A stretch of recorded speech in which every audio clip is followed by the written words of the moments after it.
We are the brave, we are the bold. We can be anything, anything, anything. We are the light, we light the dark. Assalamualaikum warahmatullahi wabarakatuh. Jumpa kembali dengan channel Ininjaz.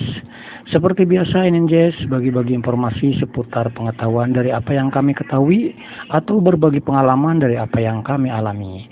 Oke, jika konten ini sekira ada manfaatnya silahkan ambil dan terapkan. Jika tak ada manfaatnya abaikan saja, anggap saja sebagai hiburan. Oke, konten kali ini sebagai berikut. Baik, dalam konten kali ini kami akan membahas perihal AC. Permasalahan yang ringan-ringan saja yang umum terjadi supaya Anda sendiri dapat mengetahuinya. Syukur-syukur Anda dapat mengatasinya. Walaupun tidak dapat mengatasinya, minimal tahu dulu sebelum memanggil teknisi langganan Anda. Oke, hal pertama ketika AC milik Anda kurang dingin. Ingat, kurang dingin ya, bukan tidak dingin. Jadi kalau yang namanya kurang dingin, ya otomatis kalau kita megang evaporatornya tersebut masih ada udara sejuk, proses pendinginannya masih berjalan, tapi hasil proses pendinginan itu tidak maksimal ke ruangan tersebut.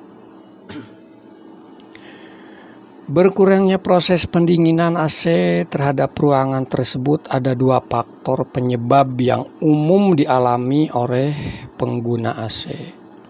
Meskipun ada beberapa faktor lain, tapi sangat jarang-jarang terjadi. Kita bahas yang umumnya saja, yang sering terjadi di AC-AC split terutama ya. Oke, faktor pertama, unit AC sudah kotor sekali. Sudah terlalu kotor banget. Bisa Anda lihat ketika grill atau cover penutup indoor unit Anda buka. Di sana akan nampak sebuah filter yang bisa dilepas kiri dan kanan yang sudah dipenuhi oleh debu. Lalu setelah filter dibuka akan nampak sebuah evaporator juga sudah numpuk dengan debu. Lalu lihat ke bagian blower fan di indoor tersebut, akan nampak juga celah blower tersebut sudah penuh dengan debu. Lalu bisa Anda lihat juga ke bagian unit luar, terutama bagian kondensor yang sudah tertutup debu juga.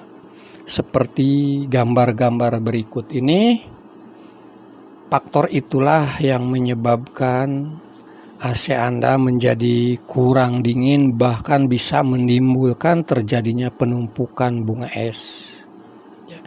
Jadi penumpukan bunga es itu baik di evap maupun di palep area unit luar itu bukan berarti si AC tersebut kekurangan gas freon, tapi dari faktor yang kami sebutkan tadi juga akan menimbulkan penumpukannya atau terjadinya nimbulnya bunga es. Intinya, dengan kondisi AC kotornya yang sangat atau sudah terlalu kotor, akan menimbulkan adanya penumpukan bunga es. Nampak terjadi bunga es bukan berarti kurang gas freon jika kondisi AC yang sangat kotor sekali. Jika hal ini terjadi pada AC milik Anda wajib membersihkan secara maksimal baik indoor unit maupun outdoor unit. Jika bisa melakukan sendiri, silahkan lakukan. Jika sekiranya Anda ragu untuk mengerjakan sendiri, lebih baik panggil teknisi langganan Anda. Lalu untuk faktor keduanya, berkurangnya tekanan gas freon. Proses pengukuran tekanan gas freon diwajibkan dalam kondisi AC tersebut sudah benar-benar bersih total. Tentu dalam kondisi AC tersebut menyala atau hidup untuk mengecek tekanan gas freon. Perlu diketahui pula kondisi AC yang sangat kotor lalu langsung mengecek tekanan gas freon itu akan menunjukkan seolah-olah AC tersebut kurang gas freon. Alat ukur jarumnya akan menunjukkan di bawah standar tekanan PSI-nya. Hal ini jangan sampai terjebak. Ya. Kondisi AC yang sangat kotor, dicek tekanan ke PSI-nya menunjukkan di bawah standar, itu bukan berarti kurang gas freon. Tapi proses pendinginannya terhambat oleh kotor tersebut, sehingga terhambatnya tersebut akan mengakibatkan pembekuan baik di evaporator maupun kalau Anda lihat secara langsung di valve bagian outdoor di pipa yang paling kecil seperti yang kami tampilkan dalam gambar tadi. Kondisi AC yang sudah bersih total dan dapat melakukan pengukuran tekanan gas freon standar normalnya adalah untuk jenis freon R22 sekitar 70 hingga 80 PSI, disesuaikan pula dengan ampernya. Dan kalau untuk jenis freon 410 atau R32 sekitar 150 hingga 160 PSI, itu pun disesuaikan pula dengan ampernya. Tekanan gas freon kurang di bawah standar, yaitu kalau untuk freon R22 contohnya hanya ada 40 PSI, sedangkan R410 atau R32 hanya ada sekitar 75 hingga 80 PSI. Itu sudah dipastikan akan menimbulkan timbulnya bunga es. Alhasil di AC tersebut sangat kurang dingin. Jika hal ini terjadi, wajib dicari sumber atau titik kebocorannya dengan pasti dan ditangani dengan serius supaya kedepannya AC tersebut tidak lagi-lagi diisi gas freon. Jadi kesimpulannya, untuk AC yang sudah kondisinya bersih total tapi masih terlihat ada nimbul bunga es, itu sudah dipastikan tekanan gas freonnya berkurang. Ya, tadi yang saya katakan, nimbulnya bunga es itu tekanannya sudah saya katakan di atas, di bawah standarnya. Itu sudah dipastikan akan nimbul jadi bunga es, dengan catatan yang tadi saya katakan, dengan posisi AC tersebut harus bersih total.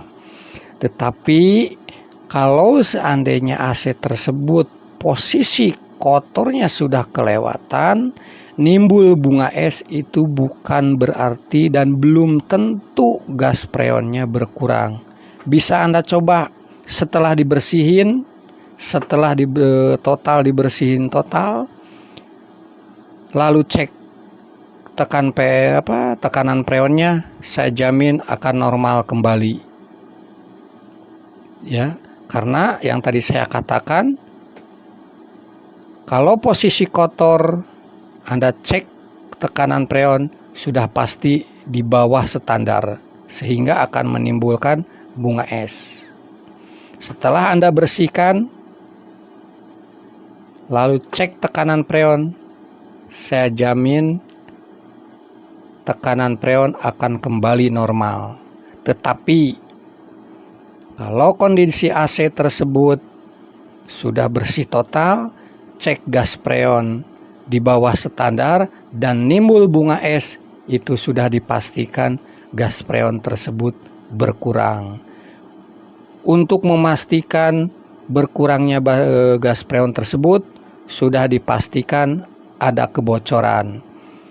Nah, jika hal itu terjadi, wajib dicari sumber atau titik kebocorannya dengan pasti dan ditangani serius supaya kedepannya AC tersebut tidak lagi-lagi diisi freon. Nah, untuk AC baru ya, untuk AC baru contohnya baru pemakaian kurang lebih 1 tahunan, apalagi AC tersebut sudah memiliki nama yang baik, kecil kemungkinan jika kebocorannya itu ada di unit AC-nya. Kebanyakan permasalahannya itu ada di sambungan unit ke instalasi, yaitu saat pembuatan flaringan, hasil flaringannya kurang bagus ya, terkecuali pemakaian AC sudah di atas 3 atau 4 tahunan, kemungkinan besar titik kebocoran gas freon tersebut ada di unitnya. Entah itu di unit evaporator, unit di indoor, entah unit di outdoor unit di bagian kondensor atau pemipaan di bagian kompresor.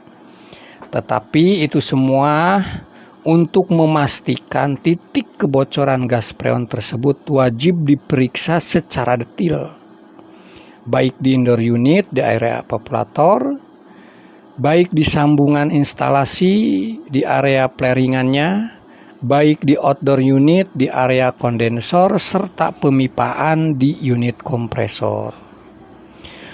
Oke, itu aja informasi dari kami 2 faktor umum yang sering terjadi di unit AC, sehingga semoga info ini bisa bermanfaat bagi Anda para pengguna AC atau mungkin Anda teknisi pemula yang sedang menambah-nambah pengetahuan. Oke, assalamualaikum warahmatullahi wabarakatuh. Salam Ainin Jazz.